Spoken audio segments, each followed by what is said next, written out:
Let's now go deeper on this matter. We'll welcome Moataz Salim, Palestinian-American Graduate Student from the George Washington University.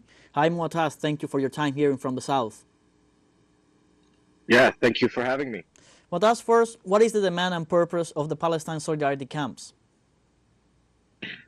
So the purpose, first and foremost, is to show our solidarity with our brothers and sisters in Gaza, to remind the world that there's still a genocide going on in Gaza, and to remind the world especially of what has happened to the educational institutions in Gaza, all of which have been decimated.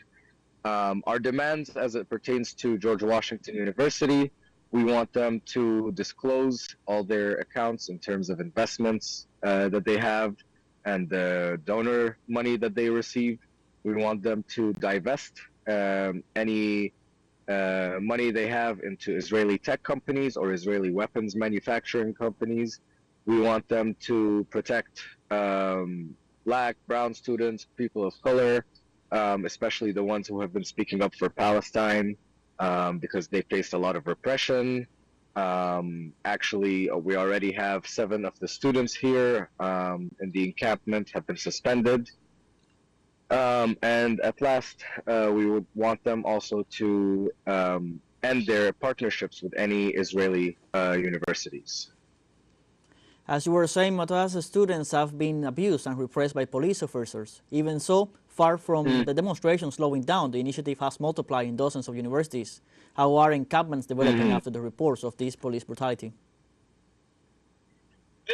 I mean, I think honestly, the more they try to repress us, the more powerful the message is. People are seeing, the idea that if they weren't repressing us this hard, then we wouldn't actually be changing something or threatening them. And I think the repression is happening as a result of how effective these protests have been. So even though they've been cracking down on us hard, they've been intimidating us, threatening us with police force. For over 48 hours now, we've had more community show up than ever before, and more are showing up with every hour. For many analysts, the U.S. stance will be decisive for the future of Gaza as Israel threats to carry out a land invasion of Rafah despite warnings of its catastrophic humanitarian consequences. What repercussions might this wave of protests have on the White House stance on the conflict, do you believe?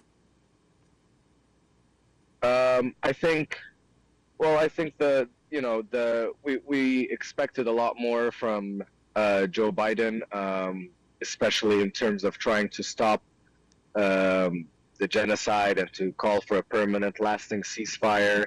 But it seems that the White House here has given them a green light to do whatever they want, even with all the war crimes that they've committed, with the mass graves being seen, and they just sent them earlier this week $14 billion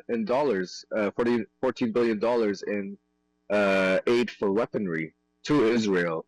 So I think that's been the White House's stance, and it has been decisive in the sense that it has allowed this genocide to go on for far too long, and it has helped them sustain the genocide. And so we've decided that, if that's what our government believes that's supposed to represent us, it's not representing us well, and it's up to us to disrupt and make our voices heard. How important are these international solidarity shown by the people, students, and workers of the world with the people of Gaza?